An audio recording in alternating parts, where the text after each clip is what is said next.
Hello friends, I self Sumit Jain. आज मैं आप लोगों के लिए एक नई लेक्चर सीरीज स्टार्ट करने जा रहा हूं which is based on placement preparation questions.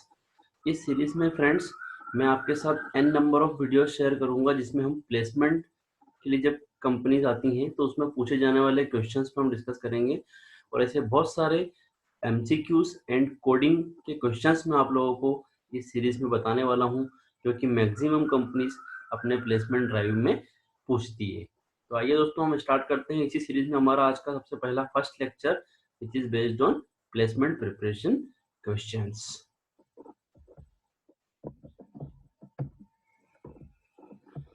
इस सीरीज में जो हमारा फर्स्ट क्वेश्चन है दोस्तों, which of the following is not an valid example of C variable. 4 options आपके पास है यहाँ पर, उसमें से आपको ये बताना है यहाँ पर कि out of those 4 options which one is not an valid example of C variable। मैं आप लोगों को टाइम देता हूं सोचने के लिए कि करेक्ट आंसर क्या होगा। इसमें से सोचिए, which of the following is not an valid example of C variable।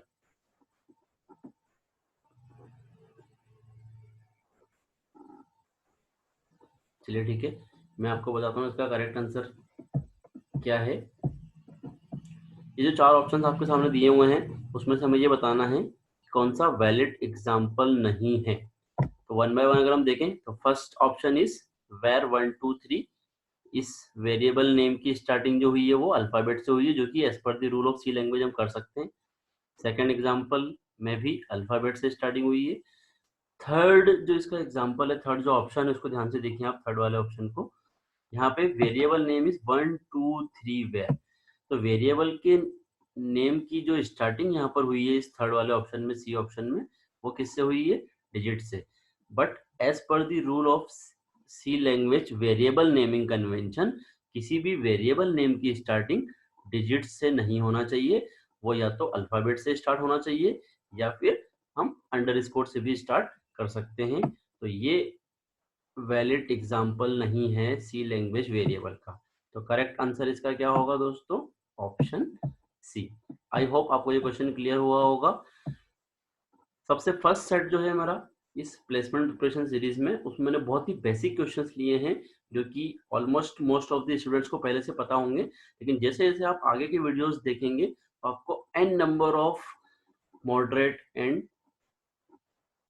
अलग अलग टाइप के क्वेश्चंस आपको इसमें मिलेंगे। टफ लेवल के क्वेश्चंस भी मैं आपको इंक्लूड करने वाला हूँ इसके अंदर बहुत सारे। आइए अब हम क्वेश्चन सेकंड पे जाते हैं। ये देखिए, option C is correct. Variable name must not begin with a digit, so 1 2 3 where is invalid variable declaration in C. Guys, हर क्वेश्चन के बाद में मैंने करेक्ट आंसर के साथ उसका एक्सप्लेनेशन भी यहाँ पर लिखा है। अगर आपको उसको समझना है तो आप वीडियो को पॉज करके रीड कर सकते हैं या फिर अपनी नोटबुक में नोट भी कर सकते हैं। तो नेक्स्ट क्वेश्चन पे हम मूव करते हैं। ये हमारा क्वेश्चन सेकंड।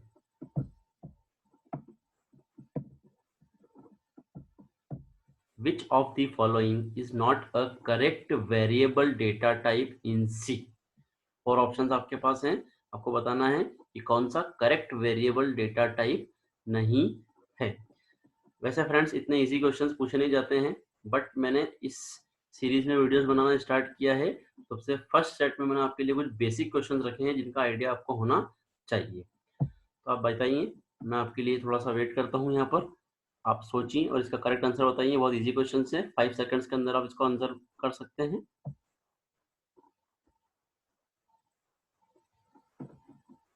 चलिए, आई होप कुछ लोगों ने इसको फाइंड आउट कर लिया होगा इसके आंसर को। मैं आपको बताता हूँ करेक्ट आंसर क्या है। First option is int. Int एक वैलिड डेटा टाइप है सी लैंग्वेज के अंदर। Second is complex, third is float, fourth one is double. Int is valid, double valid हमने यूज किया है सी लैंग्वेज के प्रोग्राम्स में, फ्लोट वैलिड। कॉम्प्लेक्स नाम से कोई डेटा टाइप नहीं होता है सी लैंग्वेज के अंदर, इसलिए इसका करेक्ट आंसर जो होगा वो क्या होगा? Option B. Int, float and double जो है वो करेक्ट डेटा टाइप्स हैं जो कि हम सी लैंग्वेज में यूज करते हैं मैक्सिमम टाइम्स, लेकिन कॉम्प्लेक्स नाम का कोई भी डेटा टाइप सी लैंग्वेज के अंदर अवेलेबल नहीं है। क्लियर है गाइस? देखते हैं इसका करेक्ट आंसर क्या है। Option B is correct. आप देख सकते हैं ऑप्शन बी हमारा क्या है, कॉम्प्लेक्स। एक्सप्लेनेशन में मैंने लिखा है complex is not a correct variable type in C language. I hope ये आपको क्लियर हुआ होगा। चलिए अब हम ऑप्शन नेक्स्ट क्वेश्चन पे जाते हैं। देखिए ध्यान से क्वेश्चन को। अब मैंने यहाँ पर एक छोटा सा प्रोग्राम आप लोगों के लिए इंक्लूड किया है। What is the output of the following C code. आपको आउटपुट बताना है इस प्रोग्राम को रन करके। हाँ, यहाँ पर आपके पास जो है वो कंपाइलर अवेलेबल नहीं है, आपको खुद को इसको ड्राई रन करके इसका आउटपुट निकालना है। जब आप प्लेसमेंट के लिए अपीयर होंगे तो मैक्सिमम कंपनीज के अंदर इस टाइप के क्वेश्चंस पूछे जाते हैं, जहाँ पर आपके सामने एक कोड गिवन होगा और आपको उसको ड्राई रन करके नीचे 4 ऑप्शंस में से ये बताना होगा कि इसका आउटपुट क्या होगा। कुछ कंपनीज में ऐसा भी हो सकता है फ्रेंड्स कि आपको ऑप्शंस ना दिए जाएं और आपको सीधे टेक्स्ट बॉक्स के अंदर अपना आउटपुट लिखना हो, इसीलिए आप अपनी डिपेंडेंसी ना रखें ऑप्शंस के ऊपर। उसी पर्पज से मैंने हमारे जो इस सीरीज है प्लेसमेंट प्रिपरेशन क्वेश्चंस की, इसमें कुछ क्वेश्चंस ऐसे भी इंक्लूड करने वाला हूं जिसमें मैं आपको ऑप्शंस नहीं दूंगा और आपको डायरेक्टली प्रोग्राम को एग्जीक्यूट करके ड्राई रन करके उसका आउटपुट बताना होगा। तो आई होप आपने इसका आंसर कैलकुलेट किया होगा। देखते हैं हम एक बार, मैं आपको बताता हूँ क्वेश्चन क्या है। नम इज वेरिएबल, इसके अंदर एक वैल्यू दी गई है। Then num equal to num plus 7, जो नम की वैल्यू इसमें 7 ऐड किया गया है एंड आफ्टर दैट नम की वैल्यू को प्रिंट किया गया। अब देखिए दोस्तों इस टाइप के क्वेश्चन में मिस्टेक क्या होती है, कुछ लोगों ने इसका आंसर कैलकुलेट किया होगा 111 प्लस 7 118, 111 प्लस 7 118, जो कि हमें सामने दिख रहा है। और कुछ स्टूडेंट क्या करेंगे कि तुरंत ध्यान से क्वेश्चन को रीड नहीं करेंगे और सिर्फ 111 देखेंगे और 7 देखेंगे और तुरंत 118 ऑप्शन को टिक करके और आगे बढ़ जाएंगे, लेकिन ये गलत आंसर है दोस्तों। अब इसमें गलत क्या है ये मैं आपको समझाता हूँ।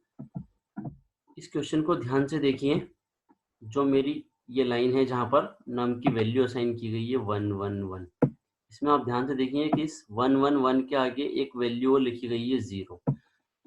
सी लैंग्वेज के अंदर जब भी कभी हमें, मैं आपको बता देता हूँ, सी लैंग्वेज के अंदर जब भी कभी हमें ऑक्टल वैल्यू को रिप्रेजेंट करना होता है तो उसके लिए यूज किया जाता है 0। जब भी किसी नंबर के आगे अगर 0 लगा दिया जाता है मतलब वो वैल्यू अब डेसिमल वैल्यू नहीं है, वो वैल्यू किसको रिप्रेजेंट कर रही है, ऑक्टल वैल्यू को। तो यहाँ पे जो 111 है ये डेसिमल में नहीं है, ये ऑक्टल में है।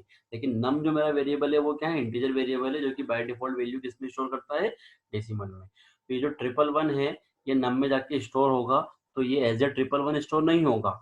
ये जो 111 मेरा ऑक्टल में नंबर है इसको मैं डेसिमल में कन्वर्ट करूंगा और जो कन्वर्जन वैल्यू आएगी वो वाली वैल्यू जाके नम में स्टोर होगी। तो यहाँ पर मैं आपको बता दूं कि जो 111 मेरा ऑक्टल में नंबर है इसको अगर हम डेसिमल में कन्वर्ट करने जाएंगे तो उसकी करेक्ट वैल्यू होती है 73। कैसे, जो फर्स्ट वाला 1 है इसमें हम इंटू करवाएंगे 8 की पावर 0, देन सेकंड वाले 1 में 8 की पावर 1 और उसके बाद 8 की पावर 2 इसमें हम इंक्लूड करवाएंगे।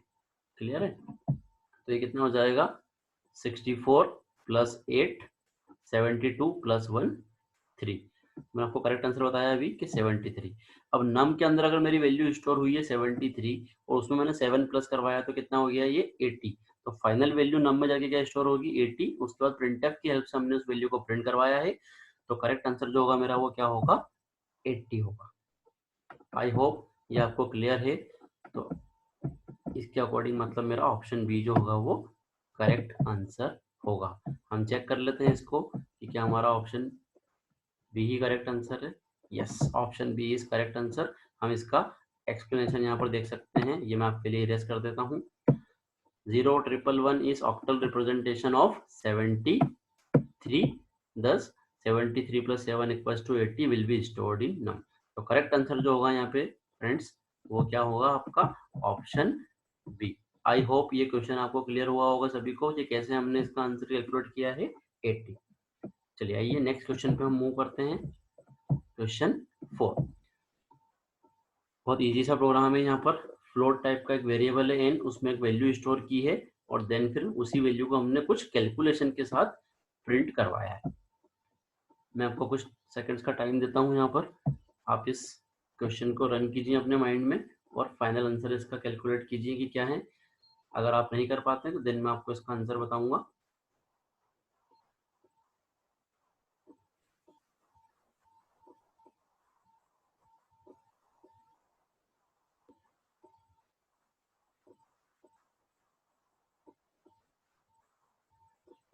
चलिए ठीक है, मैं आपको बता दूं इसका करेक्ट आंसर क्या होगा। ध्यान से देखिए, हमने इस क्वेश्चन के अंदर क्या किया है, सबसे पहले हमने एक वेरिएबल लिया है n, उसके अंदर एक वैल्यू स्टोर की है हमने 7.0, देन फिर हमने प्रिंटफ की हेल्प से उस वैल्यू को प्रिंट करवाया है। अब देखिए यहाँ पर हमने कैलकुलेशन की है, इस कैलकुलेशन को ध्यान से देखिए हमने क्या किया है। सबसे पहले ब्रैकेट में लिखा हुआ है 13/5। एक बात मैं आप लोगों को क्लियर कर दूं, जो ब्रैकेट्स होते हैं उनका प्रेसिडेंस सबसे ज्यादा होता है, इसलिए ब्रैकेट वाला पार्ट हम सबसे पहले सॉल्व करते हैं। 13/5 को हमें सॉल्व करना है।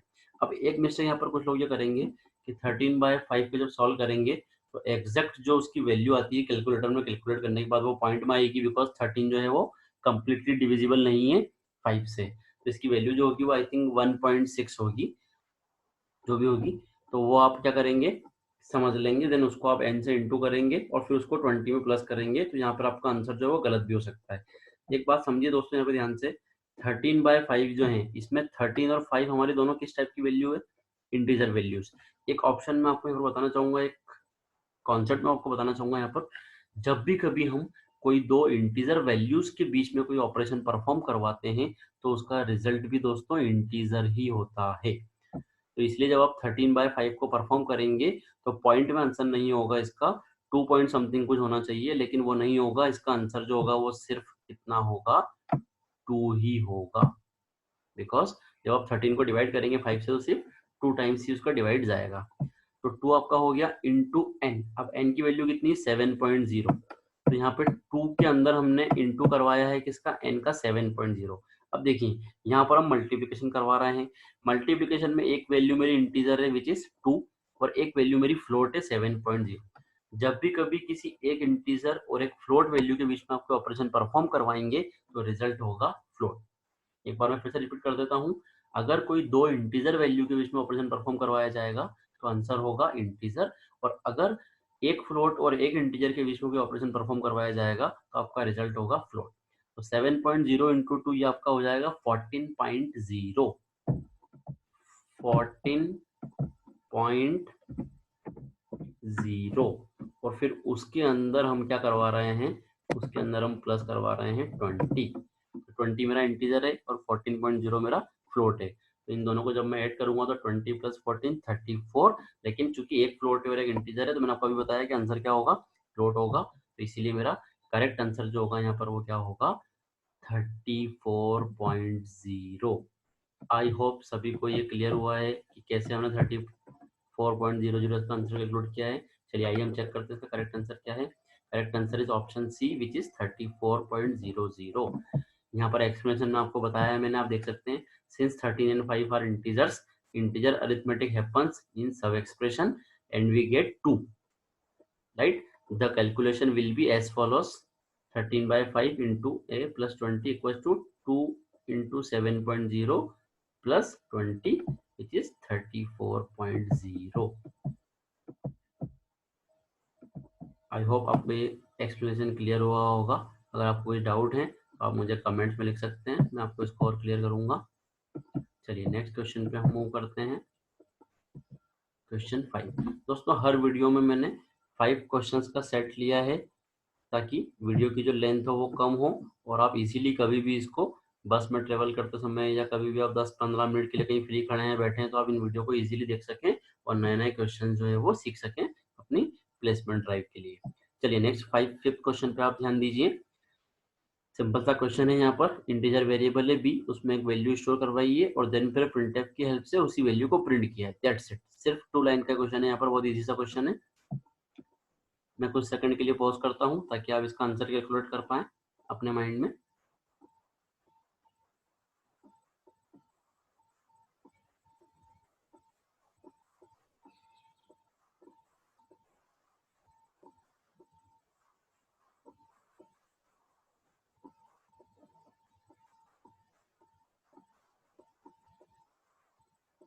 चलिए ठीक है, मैं आपको इसको एक्सप्लेन करता हूँ क्वेश्चन को, ये करेक्ट आंसर इसका क्या होगा। देखिए फर्स्ट लुक में कुछ लोगों ने इसका आंसर कैलकुलेट किया होगा compilation error, because b equals to single quote में डी डी लिखा हुआ है, तो कुछ लोग समझ रहे होंगे कि ऐसा कोई असाइनमेंट हम बी के अंदर नहीं कर सकते, बिकॉज बी का टाइप क्या है, इंटीजर है, और जो वैल्यूज यहाँ पर लिखी है वो डी डी लिखी है, कुछ कैरेक्टर्स लिखे हैं।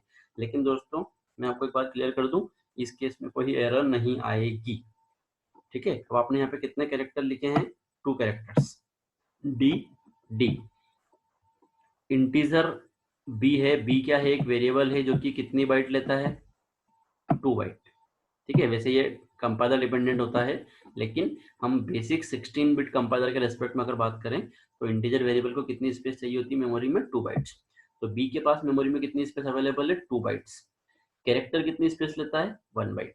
तो यहाँ पर आपने 2 कैरेक्टर इसमें स्टोर करवाए हैं, डी डी। तो होगा ये, समझिए बात को ध्यान से, कि जो इंटीजर में मेमोरी स्पेस अलोकेट हुई है, किसको अलोकेट हुई है मेमोरी स्पेस? बी को। वो कितनी बाइट है? 2 बाइट।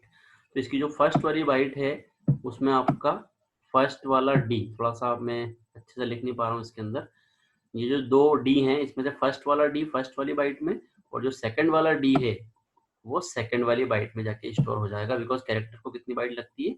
1 बाइट। तो इस तरीके से ये दोनों डी जहाँ पे जाके स्टोर हो जाएंगे। अब देखिए, एक बात आप जानते हैं कि कंप्यूटर जो है हमारा वो सिर्फ एक ही लैंग्वेज समझता है, बाइनरी लैंग्वेज, और ये क्या है? मेरे कैरेक्टर्स हैं। तो डी तो जाके स्टोर हो नहीं सकता कंप्यूटर के अंदर। यहाँ पर तो स्टोरेज किस फॉर्म में होगा? 0 और 1 के फॉर्म में। तो ये जो मेरा कैरेक्टर डी है ये पहले कन्वर्ट होगा बाइनरी में, और उसके बाद जाके ये दोनों सेपरेट बाइट में जाके स्टोर हो जाएंगे। फर्स्ट बाइट में फर्स्ट वाला डी और सेकंड बाइट में सेकंड वाला डी। अब इन दोनों का जो बाइनरी वहां पर जाकर स्टोर हुआ है वो बाइनरी कितना बिट का हो गया? 16 बिट का, क्योंकि डी का हम बाइनरी में कन्वर्ट करेंगे 8 बिट्स में, और सेकंड वाले डी को भी 8 बिट्स में। इस तरीके से टोटल 8 + 8 16 बिट मेरा पूरा स्टोर हो चुका है इस इंटीजर बी में। अब वो जो 16 बिट का बाइनरी है उसको फिर हम कन्वर्ट करेंगे डेसिमल में, बिकॉज जो हम आंसर प्रिंट कर रहे हैं वो किस फॉर्म में प्रिंट कर रहे हैं? डेसिमल में। तो उसको हम डेसिमल में कन्वर्ट करेंगे और जो भी उसकी डेसिमल वैल्यू होगी वो यहाँ पर प्रिंट होगी। क्लियर है? तो चलिए मैं आपको एक्सप्लेनेशन में दिखाता हूँ कि क्या वो वैल्यू होगी।